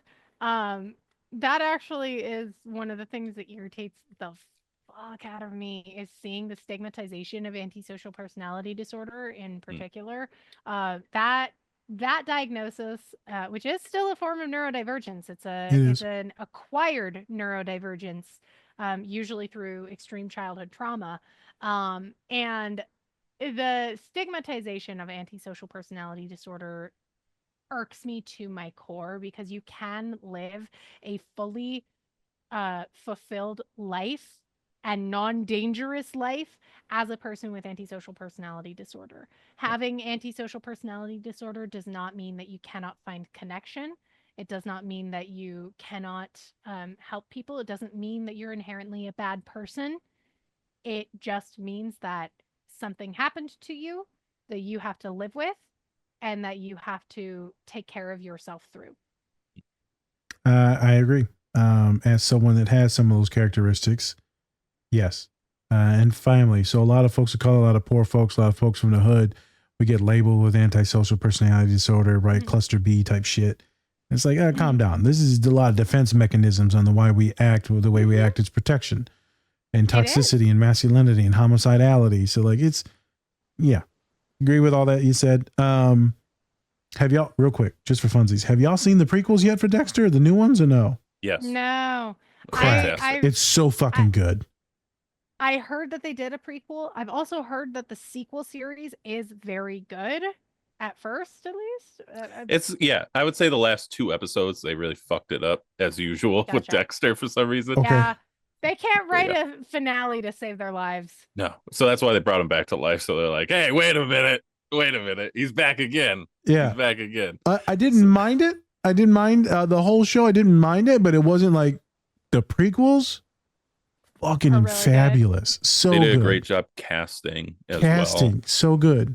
They did a great job. So the thing that I heard was really good about the sequel series in particular was the fact that it centered itself around the plight of missing and murdered Indigenous women. Yeah, it was really good. It was really good. I heard was an amazing choice, and awesome. I know that my friends in the Indigenous community really appreciated that. Awesome. Yeah, it was awesome. Yeah. We actually talked about it on the pod briefly too. Yeah. Oh, I want to see that. Yeah. Oh yeah. They also did a great job with was it True Detective? I think it was the 3rd or 4th season.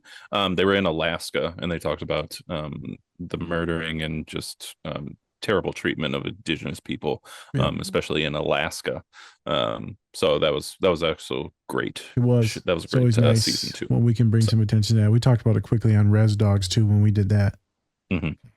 I actually just watched an episode of Reservation Dogs for my critical race theory class. Bro, Res Dogs is so fucking good. Season 3 was a little weird, but it was still good as shit.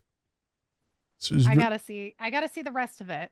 Like it's all based on their trauma where their boy commits suicide, right? Yeah, it's fucking wild. I found we did like a little mild synopsis when we were studying the episode because the episode in particular had to do with the lady with like the deer hooves and everything. Yeah. Yep. Who had history in the residential school. Yep. Because we were talking about residential schools and its effect on the Indigenous community. Correct. Love that episode. It was awesome. I love the actress on that fucking episode. She's always a badass in every movie. It was so good. Yeah, she murders the shit out of these abusers, Spence. It's fucking awesome. I don't know if you've seen that this season 2 or maybe the season 3. It was awesome. I think it was season 3. I think it was 2. Yep. That Taika Waititi is an amazing director and producer, and I love that he created that show. Also Jewish, fellow Jew.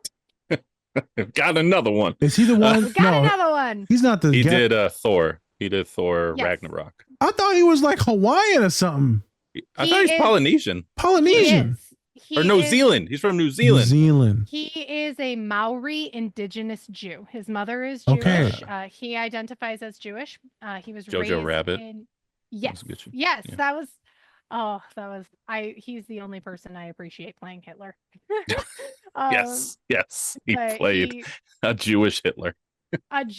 He thought so he didn't actually want to play Hitler, but the studio was like, no, we're not doing this unless you play Hitler. Okay. And he agreed to it because he thought it was really funny as a fuck you to Hitler to be played by not only a Jewish man, but an indigenous Jewish man.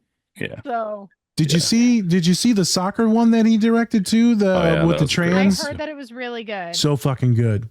They did a pod on that and some reels on that. It got a lot of hate. You know, a lot of people call it a lot of transphobic shit, but it is what it is. Yeah. But that was Magneto fantastic. in it. It was great. So good. So good. Real quick, Spence. So this scene, the different, the ringing of the different, the ringing of you're different, I think will sit with a lot of folks. That's going to be a magnificent clip to let loose on the internet here. That's intense. Made me very emotional because like I know I'm different and I know I'm not everyone cup of tea, right? Me and Spencer haven't gotten jobs, have lost friends or humans, contacts, whatever. It's life is difficult being different. Some of it's also racial too, in the way, me and Spence may care ourselves, other folks, right? The intersections. But I'm going to tell you, Spence, man, there's some wild shit that's been happening with the private practice. And this is something like makes me emotional every time. When a parent goes, my children chose you off of your profile. My children want to work with you to support them on their autism journey. I'm like, bruh, I'm working with children now. Like the parents trust me with their children. That's the most precious thing to me is children. So the fact that they're like here, and I'm like, you sure? You sure you choosing me, bro? It shit makes me emotional every time. So I just got some young kids in the last like month, and I just had an intake today of a 13-year-old, and it's just fucking awesome, man. It's just, I told my father as soon as the dad called me, and I was like, can you fucking believe this? This is where life's at now. Like this is magical. To talk to a human today and know that how disliked I was in so many professional settings and all my higher education settings. Obviously it was different with the women of color. They treated me like I was a fucking prince, and I will always love black women for that. And many other things. But to be talking to a client today, Spence, for couples therapy, and I meet them separate first, one, then two, then together. And the one goes, I haven't found a therapist in years. And they're like, I want you as my therapist. Can you help me find another couples therapist? Because I'm pretty sure I'm autistic. And I was like, honey, let me meet with him first. Let me talk to him. So I can get him on board with some shit. And then we can decide as a couple what we're going to do. Because I can find you another couples therapist. It's hard to find another autism or neurodivergent therapist that centers that work. I can find you someone else who wants to talk about like arguments and shit. It's wild, man. I don't think I've ever been this happy. I think the last time I was this happy, was when Colin's baby came a thing, and they actually had the baby, and she's healthy and gorgeous. Well, became a thing. At first, it was weird, remember, because the cancer stuff, and we thought she had cancer, so it was like 6 months of hell. I thought you meant like while he was making the baby. I was like, what? What are you talking about? I was watching. That weird shit happened. I'm part of that baby making process. That baby part me, motherfucker. I got some shots in. That baby could probably gonna be buff as her daddy. Buff as shit. Gonna be crazy. Well, she's so strong now. She's such a strong little autistic girl. She's so autistic. Having the genes of her father. The genes of her father. That dude is huge. Like even my girl was just like, he's fucking you. It's like John Bethel. You're like, that's a good looking white man. Yeah.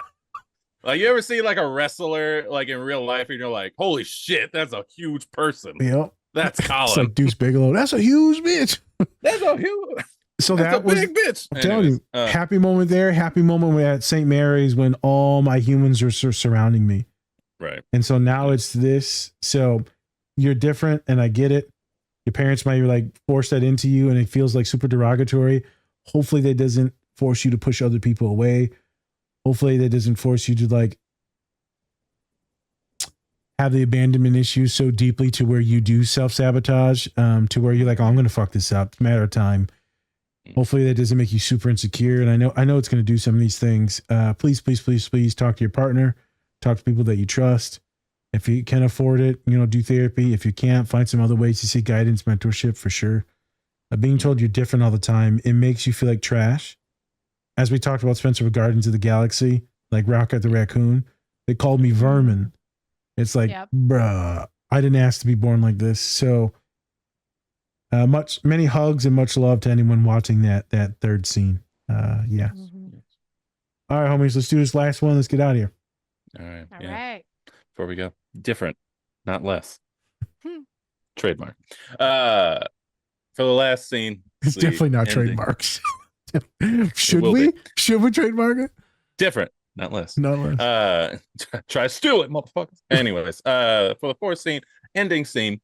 So everything's resolved, and Christian, he's on his way out. He's gonna be gone. He's disappearing because too many people have seen his face and have died around the area. So he's like, I'm gonna get away.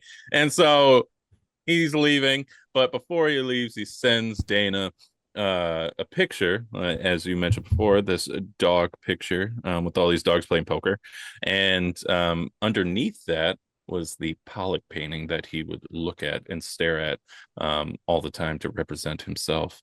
So we got this, the mask is finally off, and he's shown his true self to Dana, and she's just like, yay, I got a Pollock painting. I'm gonna keep it, but I could sell it if I'm in a bad spot. I could. Listen, that painting would be worth over $1 million in and of itself. She could retire off of that painting. She could. So instead, she's at work accounting. But instead, she decides to keep it, and she hangs it in her room, and it's like her little secret that she doesn't tell anybody because, that scene, gifting the Pollock painting, layered with the song that plays over it, I'm trying to leave something behind. He is leaving something behind for her. He's leaving himself. He's leaving a piece of him. He is leaving her the part of him that he never shows anyone. The part of him that he would never give to anybody, because that was the one painting that he would never let go. That he said early on in the movie, that's the one painting that he'll never sell. He has like there was the other painting that he had, the Renoir painting, the one that she touches. He was selling that one on the phone. He was saying that he would sell it for like 300,000, something like that. So that's like a pretty pricey painting. The Jackson Pollock is like, like I said, worth over $1 million. But he would never let that go because it's part of him. It's a part of who he is, but he lets it go for her so that she can always have him in his life. He's taking that risk because she could just sell it. She could turn around and do that, but he's taking that risk and hoping that she that she wants to keep a part of him with her. Yeah. Fully unmasking. Yeah. I appreciate that also in this film, that it's not like a romantic thing. It's more of just like a connection thing. I mean, it is romantic. They do have an almost kiss, but He should have put a baby in her. That would have been a nice thing to keep her, right? A piece of this autistic child. Here's my seed. It is definitely romantic. Okay. In my opinion, it's valid for those who don't read it that way. Yeah. But like just that scene in the hotel of her asking like, why did you pick this hotel for us? And him saying like, it has good water pressure, the towels aren't scratchy, and I wanted to impress you. Like he's trying to make the moves on her. He just doesn't in His his own autistic autism way. moves. His Girl, autistic I'm gonna moves. put that good towel on you, girl. Is that a euphemism? No, this and- shit is Egyptian cotton. And she leans in to kiss him, but then, you know, he turns away because he has an epiphany of what is happening, like why the money is being stolen and then put back. Right. So the autism, it comes in and like stops the romance. Accounting always gets in the way of good, right? sexy time. Special interest. Bruh. The special interest is taken over. But it is romantic. But I appreciate that unlike other autism media, even autism media that I've made, because you know I've made my own short film that I starred in and produced in the pandemic. It's called A Simple Date, and it's all about an autistic person trying to find love. But in this one, I like that finding love is not necessarily the main focus, but it is the main theme of connection. It's nuanced. You know, it is very nuanced. It's not. It's a journey of want versus need. Like the want, and usually the need is the theme of a film. So like he wants to save Dana, he wants to be with Dana. The need, what he needs is connection, and he gets what he needs through his brother, through coming back and reconnecting with his brother Braxton. Right. He in a way he gets what he wants, but not everything he wants, because I mean like he does kill the bad guy, which is you know what he wanted. And I love that scene. It's one of my favorite moments in the entire movie. I bust out laughing every single time, not just because he just like randomly cuts off the villain and shoots him in the head, but like John Bernthal's face, his reaction to that is like the funniest thing to me, because he just sits there and he's like, okay, that just like the look on his face is just like, all right, that's how we're handling this. We usually get the monologue. He just shoots him in the face. Like, what the fuck? I mean, he gets the monologue, but it's just like it's just like I save lives, not Dana, me. Do you know what that's like? And him just going, yes, bang, shoots him in the head. It's done. Facts. Quick and to the point. That's how I like my sex life. Oh, well, all right. All right, you know, it's fine to be quick if you know what you're doing, all right? I don't know what I'm doing. No, I'm gonna be honest with you. I got no fucking clue. Is this? Oh, God damn it, it's a pillow again. Girl, get closer. Have you ever seen BoJack Horseman? Yes. There's that scene, like there's an episode where like it shows him like having sex with Princess Carolyn a couple of times. Yes. And like the third time he's like, do you like that? Do you like that? And she's like brushing her teeth and she looks at him. He's like not even having sex with her. And she's like, not especially. Same. I've never felt so seen. Listen, if y'all ever want to get together and talk BoJack Horseman, that is my favorite show. Are you serious? Oh, we're doing it. I've been meaning to get to it for years. Dude, for years. But yeah, we've only been doing the pod. For years. I've been wanting this. Yeah, never it's so depressing. It's so depressing, but it's also you bitch. It's also one of the most hopeful shows I've ever seen. Okay. Even though it is depressing as fuck, it does have it does have a very hopeful theme to it. Which was very intentional by the creators. So if like you ever want to talk BoJack Horseman, I am here. That is hopeful. Motherfucker, this is the most depression show I've ever fucking watched. What are you talking about? But they never let him. Stop. But the thing is they always show at the end of every season, no matter how bad things are. Yeah. You can always work to make things better. Yeah. But it's on you to put the effort in, and that's the whole theme of the show. That's the whole theme of the show. I got you. I know them scenes where his mom was getting fucked over and lobotomized and all that shit. This shit's traumatic, yeah, no, bro. I literally right before this, I watched, like right before we got on this, I watched the episode where it like goes into his mom's backstory and she's having like the memories while she's going through dementia and everything.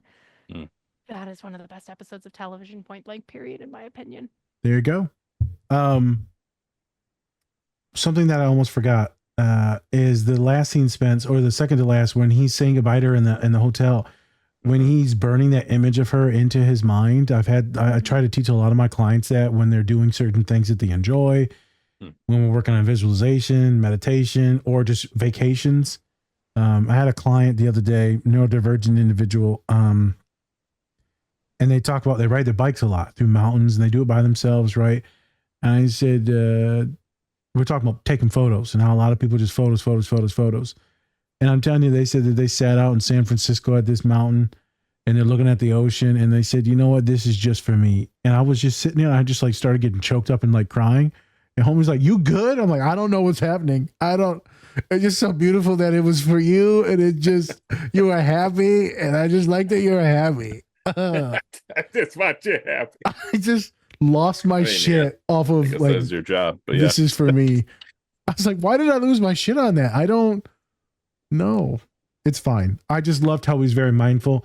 And then that very slow gaze. And that was also like super heartbreaking. So it was really heartbreaking. And again, it's in my opinion, perfect example of show, don't tell through symbolism, because he's quite literally closing the door as it happens. Like he's quite literally closing the door on his chance with her. Yep. It's over. And it's like the fact that he does it so slowly, like just shows how he does not want to. Heartbreaking. But he does it anyways. He closes the door on that. And I think that the writer of this film really was a master class, or really needs to teach a class, honestly, on show, don't tell, because this film is a master class of that. I think that a lot of media right now doesn't rely enough on symbolism or actions to tell the story. I think that because we're suffering such a media literacy problem, people are having to over-explain every single thing. I believe it. Because they don't trust that their audience can get it. They're too dumb. But what I appreciate about Sinners is Sinners was like, nah, fuck that. Y'all better be smart enough to figure this out. That's Ryan Coogler, though. That dude's on a whole other level. Fantastic filmmaker. And He's amazing. I hope that other filmmakers follow, because that film, that's what we need right now. I mean, he did an amazing job when it came to what was it? Not Rocky. Creed 3. Creed. Creed. Yeah. Creed. Creed. He did. I've never seen the Creed movies, but I've also never seen the Rocky movies. So I don't technically need to. Really, no, you don't need to. No, you just know that it's a lot of trauma in them, which is good. Well, it's not son good. of a famous boxer who dies, and then he's finding his way to be his own voice without like people mentioning his dad, and then just kind of goes on from there. And third one, amazing when it comes to just the visualizations. Nuts. They really took away from like animes, and they tried to bring that into live action, and they did an amazing job. So great job. As we wrap up now, Spence, I want you to go ahead and take it away, because we're going for a minute, and this is fantastic. Yeah. Spence, send us out. Yeah. So, Rebecca, where can people find you? You can find me at Rebecca _Bon everywhere. Very stupid name, but it's the one that I got famous with, so it's the one we use. You got any projects that you're working on? Any cool shit? Anything you want to promote? Well, it's a shame we didn't do this like last month, because I did just finish off a cabaret with an all autistic theater troupe that I work with. I did see that. Yes. So, but I'm still going to promote them anyways, because we're probably going to do another cabaret within the next 6 months or so. It is called Epic Players, and it is a neuro-inclusive theater troupe that provides industry training opportunities and connections to autistic and otherwise neurodivergent performers, since we are so often overlooked in the industry. There you go. Nice. Love it. Very nice. Well, Rebecca, you're welcome back anytime you want to talk about anything. If you want to come back and talk about, was it BoJack Horseman? BoJack. Listen, I will be back for that. I will. Alcoholic, traumatized. It's literally the anime of fucking the Iron Claw. Like, it's just depressing as shit. Oh, good. Lovely. But it's funny, okay? Yeah. But it's funny. Like, it makes multiple up for people it try by... to kill themselves, Spencer. It's not the best. But there's a clown in the background to really make you laugh. I'm being dramatic. I'm being dramatic. I was being gonna say, dramatic. because like Being I dramatic. think the only person who actually does like, you know, actually commit suicide or attempt to is actually just Corduroy Jackson, and even then he wasn't trying to commit suicide. He was trying to get off. Jackson. Well, you know, I'm gonna guess It's really erotic good though. asphyxiation. I'm assume. Yeah, literally, that's what usually it was. how it goes. Yep. Jesus. Only way you can die after 6. Anyways, thank you so much, Rebecca, for coming on. We really appreciate it. And we'll see you again one time. Thank I'm you Spencer. so much for having me. I'm Spencer. That's not Stupid Spencer Podcast. All right, everyone. As always, much love, and remember to take care of yourselves. Or don't. That's completely up to you. Peace.